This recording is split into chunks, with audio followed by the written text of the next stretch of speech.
Ginawa ni Pangulong Rodrigo Duterte to save the Philippines, mga kababayan, sa giyera, to save the Philippine Coast Guard sa giyera or pambobomba ng China na hindi naman nangyari sa time ni Pangulong Rodrigo Duterte, nakikipagkaibigan siya dito.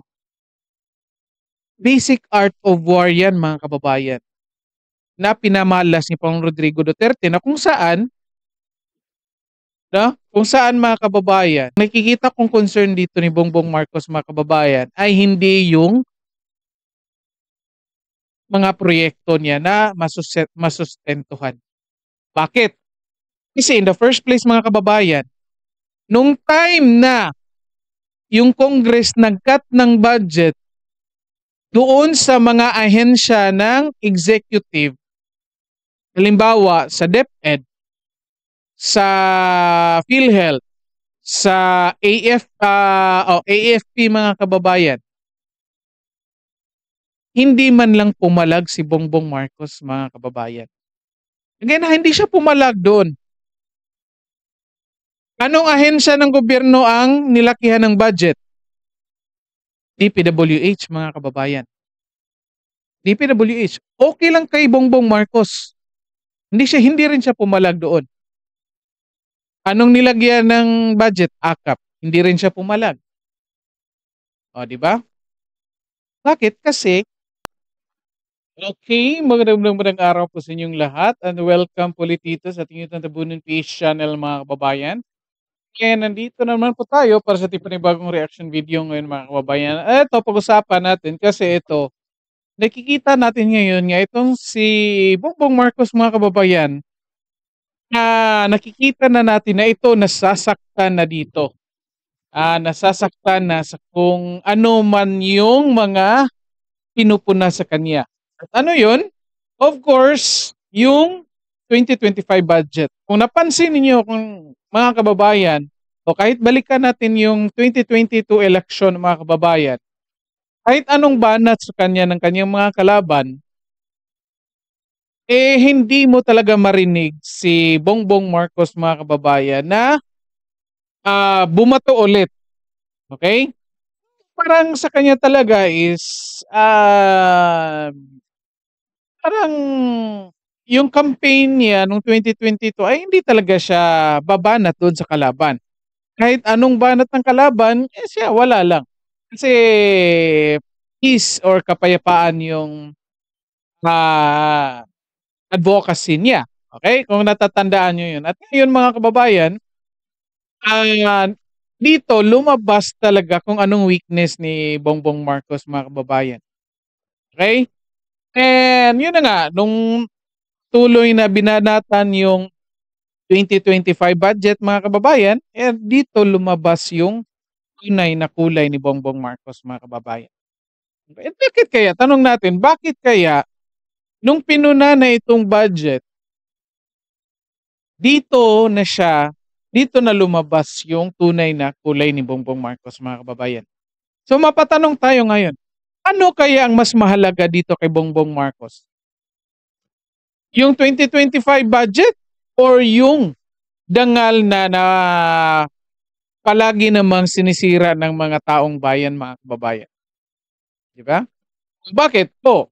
Hindi siya pumalag na sinabihan siyang bangag. Hindi siya pumalag na sinabihan siyang adik. Dahil anong pinalagan niya? Ngayong itong 2025 budget. At eto, tignan natin. Bakit nasabi nating pumalag siya? Kasi ngayon, umpisa ng campaign, mga kababayan, or let's say sabihin natin kahapon or nakaraang araw, February 11, kasi February 13 ngayon, bumato na si Bongbong Marcos, mga kababayan, dito sa kampo ni Pangulong Rodrigo Duterte. Okay? Ito, tignan natin, mga kababayan. Ayan. Ito, pakinggan natin, ha. Maiksi lang ito. Bukod po dyan, tignan nyo po ang record ng ating mga kandidato. By the way, mga kababayan, paki-like and share ng video natin and then paki-subscribe na rin po sa ating channel. Okay, sa lahat ng nakapag-subscribe na, Maraming salamat sa inyo at sana po magpatuloy kayong sumuporta dito sa channel natin. Okay? Wala sa kanila ang may bahid ng dugo dahil sa tukhang. Wala sa kanilang kasabwat sa pagbulsa ng sako-sakong pera, pinagsamantalahan ang krisis ng pandemya, pinabayaan ang ating mga kababayan na magkasakit at mamatay. Wala sa kanila ang mga pumapalakpak sa China at natutuwa pa kapag tayo ay binobomba ng tubig. Stop muna natin. Mapag-usapan muna natin ng konti, mga kababayan. Sa tingin niyo, sino kayang pinatatamaan dito ni Bongbong Marcos, mga kababayan? Of course, tukhang, ano pa, pandemic, at yung allegation nila na binibenta tayo ni Pangulong Rodrigo Duterte doon sa China. Explain natin to, mga kababayan. Tingnan nyo. Napaka-weak ng statement, mga kababayan. Okay? And yet, bakit si kampo ni Pangulong Rodrigo Duterte yung binabanatan? Bakit? Kasi nga, si Pangulong Rodrigo Duterte, mga kababayan, nag-ingay patungkol doon sa proseso ng 2025 budget. Nag-ingay siya. At ito na nga, umaksyon na yung Supreme Court at dito na nagalit itong kampo ni Bongbong Marcos, mga kababayan. Okay? Nung una, again, nung sinabi ni Pangulong Rodrigo Duterte, mga kababayan, na bangag siya, na addict siya, hindi man lang siya pumalag nga, di ba? Okay, kung natatandaan ninyo. And yet, dito na siya pumalag ngayong binanata na itong 2025 budget. So, anong gusto ni Bongbong Marcos, mga kababayan? Tayong mga ordinaryong Pilipino, hindi lang tayo umiimik dito sa nakawang nangyayari na ginagawa nila. Okay? Yan ba yung gusto ni Bongbong Marcos dito? Eto na nga, mga kababayan, itong statements ni Bongbong Marcos, nagpapakita ito na talaga ito yung weakness niya. Naku, mga kababayan, ano kaya yan? Pera, mga kababayan. Kahit banatan mo siya patungkol dyan sa kanyang allegations na addict siya or gumagamit siya ng illegal na droga, mga kababayan, walang pakialam si Bongbong Marcos, hindi niya yan papansinin. Kapag babanatan mo, upunahin mo yung 2025 budget, yan, pumapalag siya. Nagagalit siya. Ito na nga. Ano kayang concern niya sa pera? Concern ba niya na hindi matuloy yung mga programa niya bilang Pangulo? Or, teka lang, ano nga bang programa ng Pangulo ngayon, mga kababayan? Sabihin na natin meron. Maapektuhan yung programa niya? Or baka natatakot siya na mawalan sila ng budget for the campaign ngayong 2025, mga kababayan. Mag-comment kayo dyan kung ano sa tingin nyo. Be objective lang. Be objective lang. Ano sa tingin nyo? Mag-comment kayo dyan. At ito, pag-usapan natin yung pinupunan niya dito. Nung tukhang, sino bang galit sa tukhang, mga kababayan? Sino bang galit sa tukhang? Sino bang galit sa tukhang? Tanong natin, comment kayo dyan, sino bang galit sa tukhang? Of course, yung mga addict lang naman, di ba? Yung mga kriminal, yung mga nagbebenta ng droga, o yung mga pumalakpak dyan. Mga kababayan, mag-comment kayo dito kung galit ba kayo sa tukhang. Pangalawa, nagnakaw daw ng sakong-sakong pera during sa pandemic, mga kababayan. Sa tingin nyo ba, kung si Bongbong Marcos yung presidente during the pandemic, mga kababayan, sa tingin nyo ba makasurvive tayo? Sa tingin nyo ba? Ako, mga kababayan, ako nga, ito, may kaibigan kasi akong pari, mga kababayan. Of course, hindi siya antay Duterte siya, mga kababayan. Minsan mag-uusap kami. Sinasabi ko nga sa kaibigan kong pari na nonetheless, kahit sabihin ng mga tao na ayon lang kay Duterte, yet nanalo pa rin. Of course, sinasabi ko na somehow, I believe still God's plan. Kasi baka mayroong mangyayari na only President Rodrigo Duterte can address the issue. Kasi bakit hindi nanalo si Marojas? Bakit hindi nanalo si Santiago? Yun nga, hindi nga, yun nga yung explanation ko. Hindi nanalo si Santiago, mga kababayan, kasi nga maiksi na lang pala yung buhay niya. So at least naintindihan ko yun.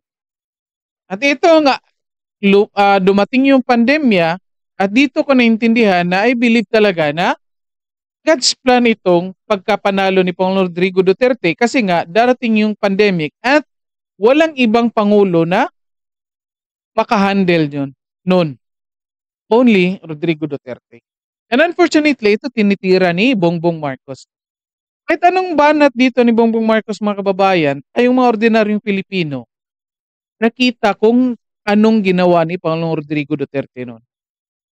At eto, sabi niya, pumalakpak daw sa China, mga kababayan. Tanong natin, sino bang pumalakpak sa China? Pumalakpak ba si Pangulong Rodrigo Duterte sa China nung binomba yung yung Philippine Coast Guard natin doon sa China? Doon sa West Philippine Sea? Pumalakpak ba? Wala naman, di ba? Ito lang explanation. Baka kasi, ito kasi mga kababayan, pinapalabas ng Administrasyong Marcos na pro-China yung administration ni Pangulong Rodrigo Duterte, mga kababayan. Pinapalabas nila yan para sirain yung of course, para siraan yung mga Duterte. Ito kasi yan, mga kababayan, napakasimpleng explanation lang at napakasimple lang talaga. Kasi in the first place, mga kababayan, ang pinakamalapit na bansa sa ating Pilipinas ay yung China. And of course, alam ng maordinaryong Pilipino, in terms of population, in terms of power, in terms of military capacity, mga kababayan, wala talaga tayong laban sa China. At hindi ibig sabihin nun na wala tayong laban, susurrender tayo. Hindi. Ang ginawa ni Pangulong Rodrigo Duterte, mga kababayan, ay diplomasya na kung saan maiwasan natin yung gulo at the same time magiging kaibigan natin yung kapitbahay natin, mga kababayan. Yan yung ginagawa. Kasi kung natatandaan niyo, kung naintindihan niyo itong nangyari sa Ukraine at Russia, mga kababayan, most likely ganito yung situation. Diba? Anong nangyari? Sa Russia, ito mabilisan lang, Russia at Ukraine. Katabi yan, Russia at Ukraine. Ayaw ng Russia na yung European Union ay lalapit sa Russia. And unfortunately, itong Ukraine, hindi ko ibig sabihin na kasalanan ito ng Ukraine, mga kababayan, ha. At itong Ukraine, kasi nga maliit lang sila, gusto nilang maging membro ng European Union. At kapag magiging membro silang European Union, pasok na yung defense ng ibang country na membro ng European Union. At ayaw yun ng Russia, mga kababayan. Kaya unfortunately, of course hindi natin ito gusto na nangyari sa Ukraine. Ang iniisip ng Russia ngayon ay, naghahanda sila na aatakihin tayo. So most likely, inunahan na ng Russia. Yan yung nasa isip ng Russia. Kasi kung wala lang talagang ginawa itong Ukraine, na halimbawa ganyan, pagiging membro ng European Union, hindi naman talaga sila papakialaman. Okay? So yan yung naintindihan ko. So most likely, malaking chance na may ganitong mangyayari sa atin, mga kababayan. Kasi nga in the first place, nakamalapit na kapitbahay natin ay China. And itong nangyayari ngayon. Tayo, pilit nating pinapasok itong US ngayon, mga kababayan. Nakipag-alyansa tayo. Of course, kalyansa naman natin yung US. Unfortunately, ayaw ng China ng US, kaya ayaw nila na ginagawang base yung Philippines, base ng US. Okay? Kahit sabihin natin, kahit i-deny natin na wala namang base yung US dito sa Pilipinas. Yet, ang iisipin ng China mga kababayan, the fact na nagpapasok tayo ng military ng US, nagpapasok tayo ng kanilang armas, ang iisipin ng China, nagpapasok tayo ng ginawa yung Pilipinas ng base ng US. Again, ayaw nga ng China ng US. Okay? Kaya, of course, ang iisipin ng China, naku, may palibutan na natin ito. Uunahan na natin ito kasi nga baka dadami pa yang base na yan, delikado tayo. Kasi nga malapit lang. Yan yung problema mga kababayan. So ito, tingnan natin. Sino yung naglagay sa atin sa pahamak or kapahamakan? Sinong naglagay sa ating Philippine Coast Guard mga kababayan sa toong kapahamakan? Si Pangulong Rodrigo Duterte ba or si Bongbong Marcos? Comment kayo dyan. Ito mga kababayan, sinasabi ko, ang totoo, ito nakikita ko, ang totoong nagpalagay talaga sa atin sa kapahamakan, itong administration ni Bongbong Marcos mga kababayan. Kung natatandaan niyo sa time ni Pangulong Rodrigo Duterte mga kababayan, hindi naman ganyan ka-aggressive yung China mga kababayan. Kasi nga,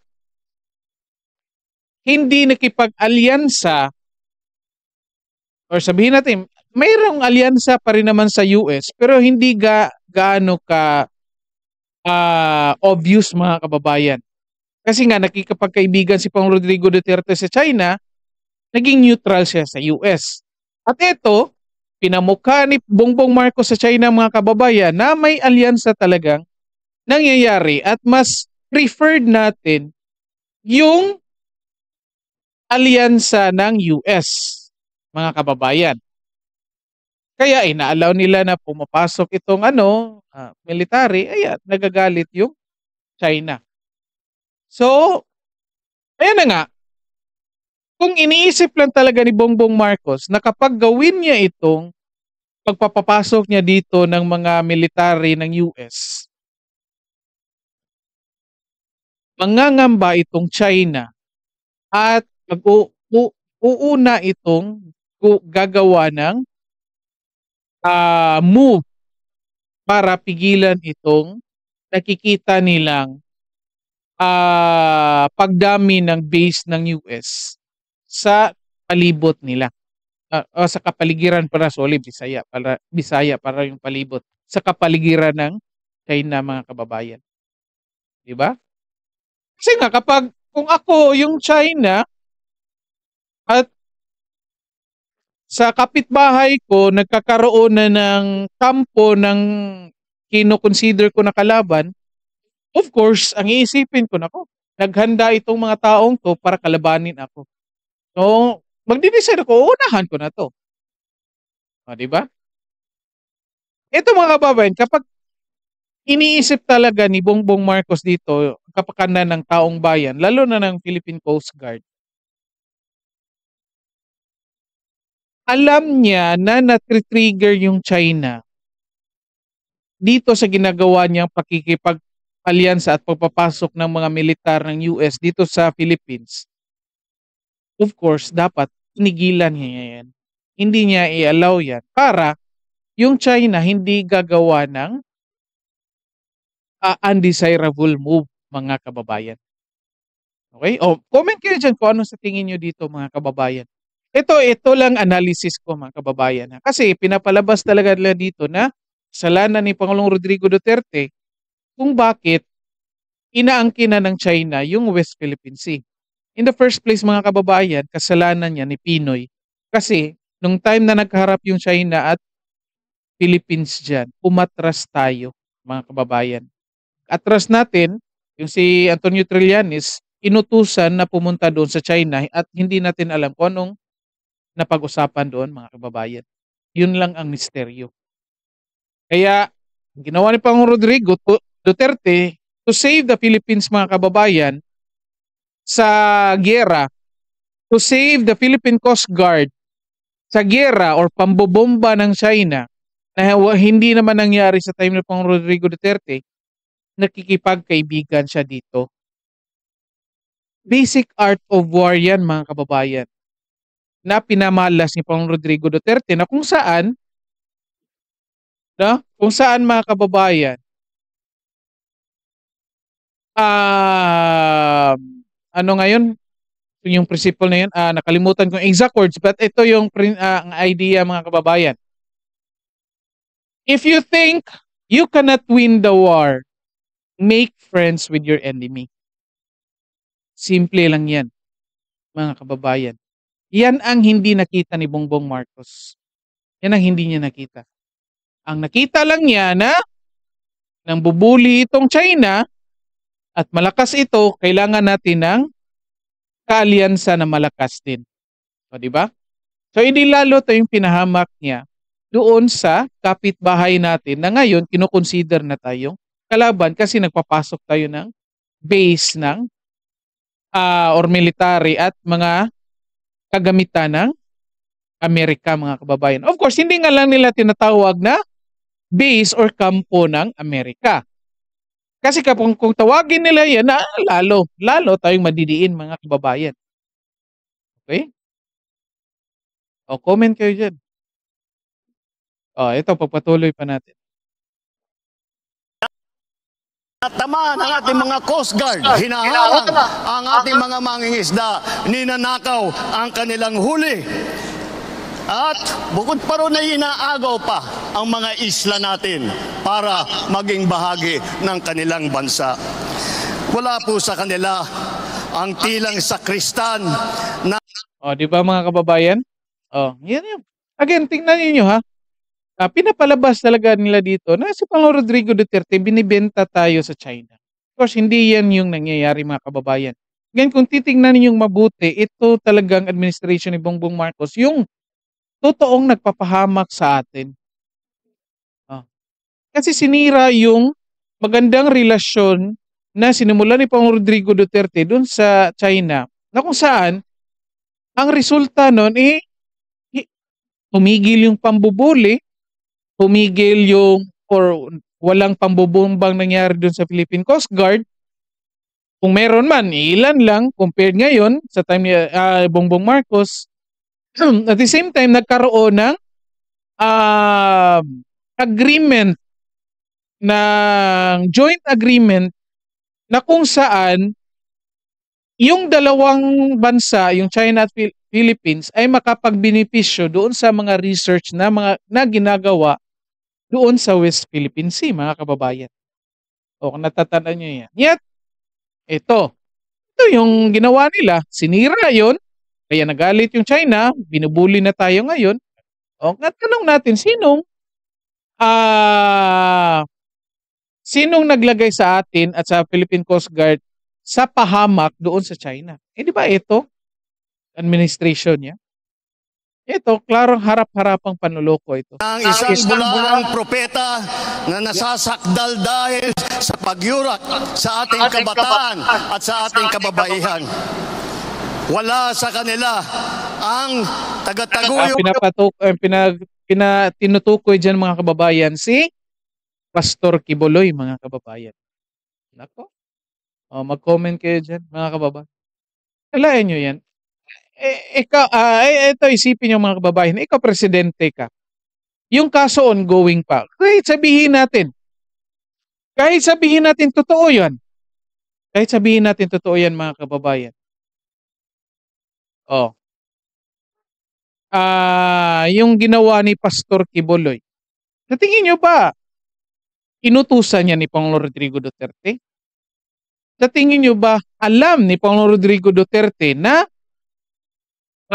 nanggagahasa yan ng batang babae at kinukonsinti ni Pangulong Rodrigo Duterte? Sa tingin nyo ba, mga kababayan? Alam yan? Of course, hindi yan alam. Kasi, yung mga gawain na yan, mga kababayan, private yan. Most likely, ang nakakaalam yan, yung gumagawa lang at yung biktima.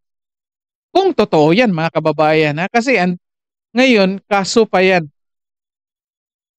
sa Regional Trial Court man ng Davao mga kababayan, dismiss na yan mga kababayan.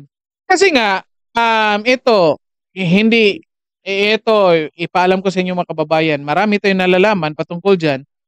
Of course, hindi sa pagwalang respeto sa mga kababaihan. Kasi meron naman talagang mga babae, mga kababayan, lalo na yung mahihirap nating mga kababayan, unfortunately, mayroon talaga na lumalapit doon sa mga taong sa tingin nila na makatutulong sa kanila financially. Meron akong nalalaman dyan mga kababayan. May kakilala akong negosyante, may kakilala akong politiko na kung saan may lumalapit sa kanila. Nanghihingi ng tulong at kapalit niyan, of course, yung may offer din sila, mga kababayan. Nangyayari, alam natin yan mga kababayan. Alam ng karamihang Pilipino yan. And then baka, in the middle of the negotiation mga kababayan, baka mayroong mga disagreement na nangyari, kaya nagsalita yung biktima. Diba? Kaya nagsalita yung biktima. Or, baka mayroong, hindi ko sinasabing mali yun, of course. Hindi. Karapatan yun ng babae. Karapatan yun ng babae. Pero kung titignan natin mga kababayan, posible na nangyari yun.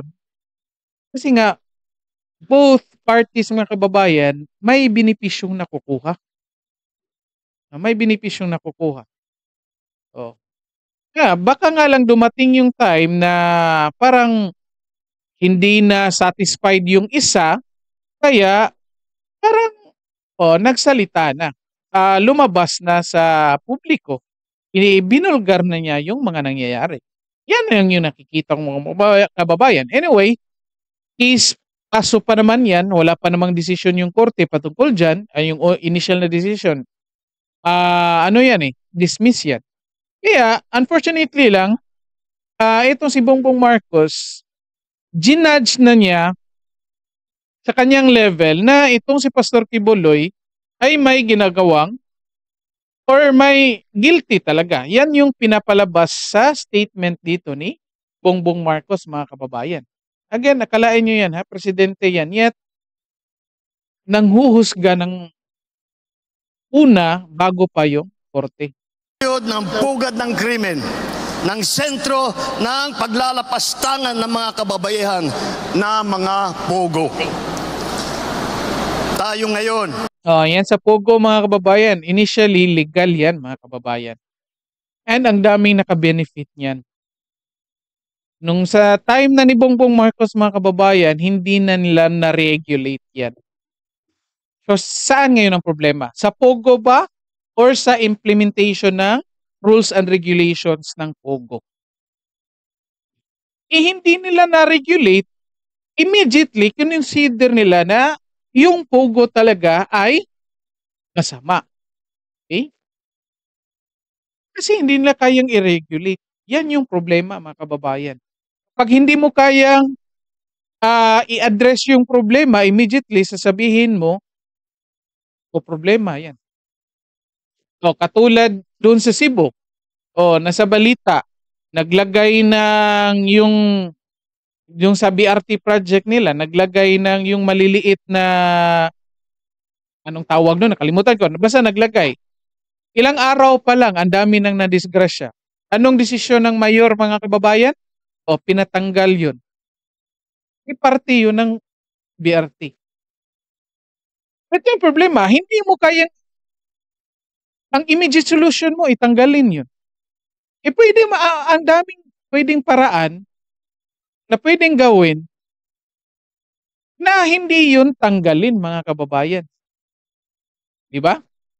Kasi parte nga yun ng improvement ng daan, parte nga yun ng improvement ng BRT project nila. Ang immediate solution niya, tanggalin. The same thing dito sa pogo mga kababayan. Kasi nga hindi nila kayang kontrolin, immediately sasabihin nila na masama. So pinapakita nyo na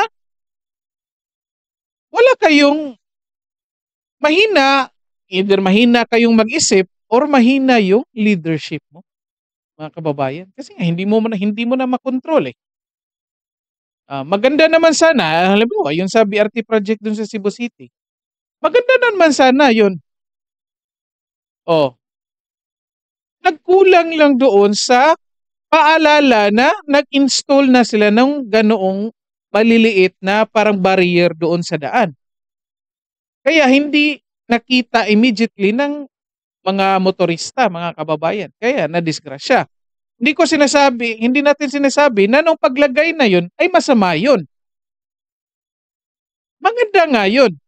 May nadisgrasya lang. Sa pagdesisyon mo na tanggalin yun, sinasabi mo masama yan.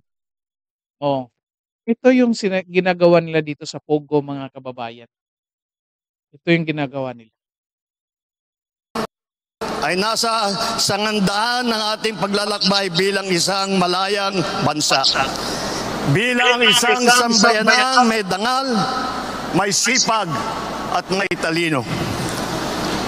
Tayo ba ay papayag na babalik sa panahon kung kailan gusto ng ating mga liderato maging probinsya tayo ng China? Teka lang, sorry mga kababayan, nasibuano na ulit tayo. Sino ba sa atin mga kababayan na gustong maging probinsya ng China? Sino bang pinatukuyan dito ni Bongbong Marcos, mga kababayan? Ito rin nakalimutan ko, hindi ko na-ipresenta, mga kababayan. Hindi ko na-ipresenta. Tingnan niyo yung mga negosyo, mga kababayan. Karamihan dito sa atin sa Pilipinas. Tingnan niyo. Pumunta kayo sa mga malls ngayon. Pumunta kayo sa mga malls. Pumunta kayo kahit saan. Tignan ninyo kung saan galing yung mga binibenta sa tindahan, mga kababayan. Di ba sa China? Kasi nga, mas mura sa China, mga kababayan. And meron namang quality products doon na mura na somehow, yung quality niya pwedeng almost the same. Kahit hindi sabihin natin the same talaga ng quality sa US, mga kababayan. Kasi nga mas mura, yan yung hinahanap ng mga tao. At the same time, hinahanap yan ng mga tao kasi yan lang yung kaya ng mga tao, mga kababayan. Kung makikilala nyo itong China, mga kababayan, kasi ako personally, mga kababayan, ilang beses na rin ako nakapunta ng China dahil sa trabaho ko dati. Kung makikilala mo lang sila, malalaman mo na hindi ito yung mga taong ayaw ng away, mga kababayan. Kung compared mo itong China, mga kababayan, dito sa mga Pilipino, mga kababayan, mas tayo pa yung mahilig makikipag-away compared sa kanila. Makikita mo yan sa kanila, halimbawa, nagkabanggaan dyan sa daan, magsisigawan lang yan. Hindi yan magsusuntukan. Dito sa Pilipinas, mga kababayan, hindi pa nga nagkabanggaan. Nagsisingitan pa nga lang, nagsusuntukan na. Mas mahilig tayo makikipag-away. Yung China, mga kababayan, yung goal nila ay trading lang. Yung gusto nila ay trading lang. Kaya nga lang, nati-threat sila kasi yung hindi nila kaalyadong bansa, lumalapit sa kanila. At isa tayo doon bilang isang bansang Pilipinas, inaalaw natin na yung ayaw ng China, mapalapit sa kanila. Yan yung ginagawa natin. Kaya, parang nagtitrigger din tayo. Parang ganun yung nangyayari sa mata ng China, mga kababayan. Of course, wala sa isip natin yan.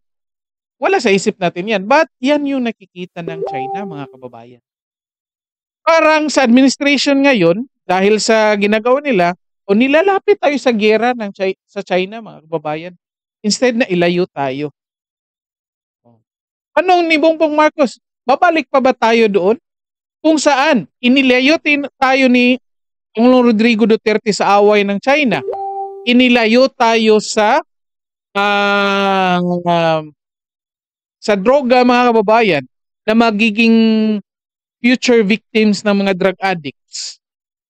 At inilayo tayo sa kapahamakan sa pandemya. Anong ni Bongbong Marcos? Babalik pa ba tayo doon or hindi? Ako tatanungin yung mga kababayan, of course, okay ako doon. Na kung saan, takot yung mga drugista, takot yung mga drug lords. At the same time, malabo yung chance na makipagyera sa China. At yung China, hindi tayo ibubuli. O tingnan nyo nangyayari ngayon, mga kababayan. Sa time ni Pangulong Rodrigo Duterte, retain lang sila sa West Philippine Sea, mga kababayan. Hindi tayo pinalibutan nila. Ngayon, sa time ni Bongbong Marcos, nandoon na sila sa Zambales. Nandoon na sila sa ibang lugar, mga kababayan. O nakapalibot na sila ngayon sa atin, mga kababayan. Yun nga kasi, naghahanda yung China kasi pinapasok natin yung sa tingin nila kalaban nila. Anyway, tingnan pa natin. Babalik ba tayo sa nakaraan na ibinubugaw ang ating bayan bilang isang sugalan ng mga dayuhan? Nais ba natin bumalik sa landas na umaapaw sa dugo ng mga inosenteng mga bata na inagaw sa kanilang mga anak, mga ina, kinuha sa kanilang mga tahanan at inagaw ang kanilang kinabukasan? Teka lang. Ginawa ba yun ni Pangulong Rodrigo Duterte, mga kababayan? Tingnan nyo, sinong presidente gumawa nun? Mga kababayan, mag-comment kayo dyan. Yan sa huling sinabi ni Bongbong Marcos. Ginawa ba yan ni Pangulong Rodrigo Duterte kung saan kinuha daw yung mga bata, mga kababayan? Sino kayang gumawa nun? Hindi kaya si Ferdinand Marcos Sr., mga kababayan, ang gumawa nun? Mag-comment kayo dyan, mga kababayan. Ito kasi, mga kababayan, ito bumanat na si Bongbong Marcos. Ito, pinagpapakita talaga na nagpapakita ito na nasasaktan siya dito sa ginawa ni Pangulong Rodrigo Duterte sa pagpuna dyan sa 2025 budget, mga kababayan. Unfortunately, mga kababayan,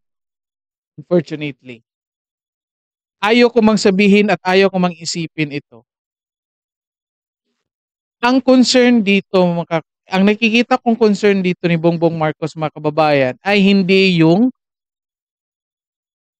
mga proyekto niya na masustentuhan. Bakit? Kasi in the first place, mga kababayan, nung time na yung Congress nag-cut ng budget doon sa mga ahensya ng executive, halimbawa sa DepEd, sa PhilHealth, sa AFP, mga kababayan, hindi man lang pumalag si Bongbong Marcos, mga kababayan. Again, hindi siya pumalag doon. Anong ahensya ng gobyerno ang nilakihan ng budget? DPWH, mga kababayan. DPWH. Okay lang kay Bongbong Marcos. Hindi rin siya pumalag doon. Anong nilagyan ng budget? AKAP. Hindi rin siya pumalag. Di ba? Bakit? Kasi isa rin siya sa mga makikinabang kung ano mang makukuha ng mga kongresista na pera galing doon, mga kababayan. Anyat ito ngayon, pinanata ni President Rodrigo Duterte. Nagreklamo sila sa Supreme Court na punahin yung proseso ng 2025 budget. Ito, pumalag na siya. So, dito ko masasabi na ang concern dito ni Bongbong Marcos, mga kababayan, ay hindi yung kung anong plano, doon sa mga plano nila, proyekto nila for 2025, kundi kung anong perang makukuha nila galing sa 2025 budget, mga kababayan. Ngayon, tanong natin, sino ba ang kukuha ng limpak-limpak na pera dito?